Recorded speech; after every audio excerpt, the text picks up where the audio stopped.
Assalamualaikum warahmatullahi wabarakatuh. Kabajamtoota jaallatamtoota hordoftoota maatii yuutuubii Abdussee Show. Baga nagaan dhuftan isiniin jedha. Har'a hundi keessanoo laayik godha. Laayikii harkisin qoxxabuu jalqabee jira. Maal taatan Oromoo kiyya. Har'a dhimma jajjabduu irraan dubbadha waan ta'eef hundi keessanoo laayik gochuudhaan akka nama hunda bira gahu akka nama sheer godhee nu gargaaruuti. Oromummaa keessan baadhaa laayik gochuudhaan jaalalaaf kabaja guddana bira qabdu. Egaa oduun har'a nuti qabannee dhufnee duula erga kaleessaatii Abdii Geetaachoo irratti deemaa jirudha. Sanarraa dubbannaa lammaffaa irratti injifannoo woboon galmeessisaa jiru itti aansuudhaan Jawaar Mohammad guyyaa torban kana keessa hin gadhiifama jedhamee oduun amanamoorraa naqaqqabaa jira. Kunis waan gammachiisaadha. Hidhamtoonni siyaasaatii fi warri eegdonni Jawaar Mohammadis warri wajjin jiran hundinuu gadi lakkifamu jedhamanii haasa'amaa jira. Akka odeessaaleen warri an amanurraa naqaqqabaa jiru jechuudha. Kunis oduu gammachiisaadha. Kanarraa dubbanna hundi keessanuu laayik gochuudhaan warri maatii kan koo hin ta'in sabiskiraayib gochuun maatii naaf ta'a isiniin jedha. Egaa kabajamtootaaf jaallatamtoota ilmaan Oromoo waa tokko isiniin jechuu barbaada.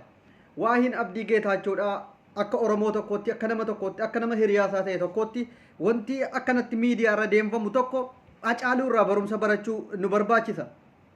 Hacaaluu irraa barumsa barachuu nu barbaachisa wanti isiniin jedheef Hacaaluu Hundeessaa basaasaadha. Qeerroo jirtuurraa karaa feerroo bittuutti cehee jira jennee otuu itti duullu Hacaaluu Hundeessaa dhufeedha lakki an Oromoodhaaf qaaliidha an Oromoodhaaf akkana jedhee otuu nutti himu itti duullee Hacaaluu numatu ajjeese eeguu dhabne haqa isaa wallaallee itti duulle Hacaaluu har'a hundi keessa nu quba of nyaattu warra irratti poostii gootanii maal jettan Abdii Geetaachootis an kanin ittiin beeku akka inni rakkattoota gargaaru inshallah warri waa'ee birriitiin Abdii Geetaachoo birrii miliyoona meeqa yoo fuudhe hammana kan inshallah kuma meeqa fuudhee rakkataan ittiin jireenyi isaa jijjiiramu malee kan nuti barbaannu Abdiin hojjetee fudhate yoo fudhate maa birrii fudhataa rakkataan sun birrii 30 dhabee nama rakkataa rugeessee 30 40 suuqii banee fi birrii kashii kennee fi jireenya isaa jijjiiraa jira ati kana gochuu waan hin dandeenyeef Abdii Geetaachoo irratti gufuu hin ta'in dhugaan siimaan basaasummaa isaa an quban qabu an hanga yoonaatti waan ijaan hin argine tokko basaasaadha jennee gaafa dubbannu inni ofiisaatiif gabbahee waa'ee Oromummaarraa dheengadda Dubaayittis gaafa konsartiittis waa dubbataa ture miidiyaa irratti affeeramee dubbataa ture takkaa isaa biltsiginnaadhaaf akkas ta'a jedhu argeen beeku rakka kooti isaa rakkataa gargaaru garuu ijaan argaan jira hiriyaa kooti nanaasaa nan gaafadha garuu har'a isin gaafa waan akkanaatiin itti dhuftan kan isin hamma ittiin ciccitanii qabdan barreeffama bara 2019 nu hundi nabiyyi rasuula salaam abiyyiin jennee mataa irratti namni shuraaba isaa hojjechiifatee hin faarsin hin jiru kitaabni Abdii Geetaachoo anatuyyuu ummata akka manxaffiifamu ummatatti beeksisee duula godhee sagalee ta'ee fi Abdii Geetaachooti ijoolleen guruuppii hiitee akka mallaqni guurame kitaabni kun eebbifamu kan godhe tokkoffaan ana kitaabni sun kan barreeffame bara 2019 yeroo ummanni Jawaariyyuun abiyyiin ala mootummaan biyyattii kana bulchuu hin danda'u jedhe abiyyi kufnaan Itoophiyaanis wajjiniin kufti mootummaa kana kuffifna jechuun biyyattii kuffisuudha yeroo ummanni hariin jedhutti Abdii Geetaachoo kitaaba sana barreesse badii tokkittii kanaaf jecha badiin isaadha maali yoo jettan yeroo sanatti dhugaadha barreeffamee gurgurameeras eebbifameera garuu yeroo kanatti yeroo Oromoon abiyyiin harka 100 keessaa 80 mormee jirutti dhaqee Dubaayitti ijoollee Oromoo irratti kitaabni kun akka haaraatti gurguramuu isaa qofittiin sun immoo haddii kana basaasaadha maaloodha jedhamee itti duulchisuun ga'u bakka kitaaba isaayyuu kitaaba guutuu sana keessaa fuula 63 irra walaloo tokkittii jirtu sanaaf kitaabni sun hundi komatamuu hin qabu irraa dubbisuu dhiisiiti baniiti fuula 64ffaatti darbii dubbisi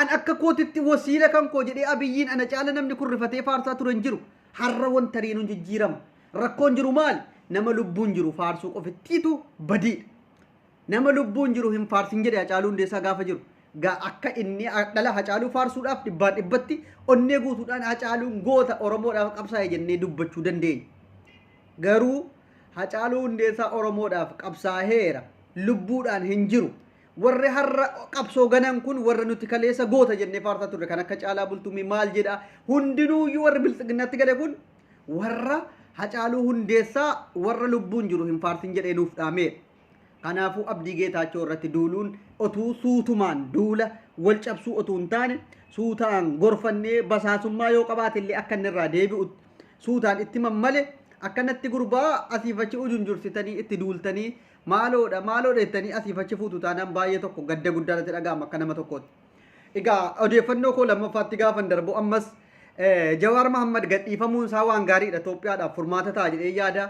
Qoqqobbiin amma addunyaan itti gataa jirtu kun Jawaar Mohammad utuu bakkee jiraate barreeffama warra dippiloomaasotaatiin walitti dhufe waa'ee biyya keenyaa irratti hojjeta ta'ee Jawaar Mohammad biyyattiidhaaf furmaata biyyi diigamuurraa hambisa. Waan gaariidha warri biltsiginnaadha Jawaariin mana hidhaa keessanii biyyattiin furmaata argatti jettanii yaaddanii waggaa 3 dadhabdan waggaa 2 deema Jawaariin erga qilleenxoo galchitanii biyyittu daaraa taate malee erga Jawaar hidhame nagaan argame tokko hin jiru. Jawaar ittaasarii gadalilin Itoophiyaa salaamti hoonaallechi warri jedhaa turanis har'a quba of nyaataa jiru. Jawaariin nu hiikaa jedhaa jiru. Biltsiginnaan kana dhageesseetti natti fakkaata. Hin hiikama jedhaa jiru Jawaar Mohammad yeroo dhiyootti. Kunis waan gammachiisaadha Jawaar Mohammad bahuunsaa Itoophiyaadhaafis Oromoonis amma tarsiimoodhaan masakamuudhaafis nama tarsiimoo tokko barreeffama gahaa tokko waan Oromoon itti deemuu qabu waan Oromoon gochuu qabu barreessee lafa kaa'uuf hamma yoonaatti hin argamne.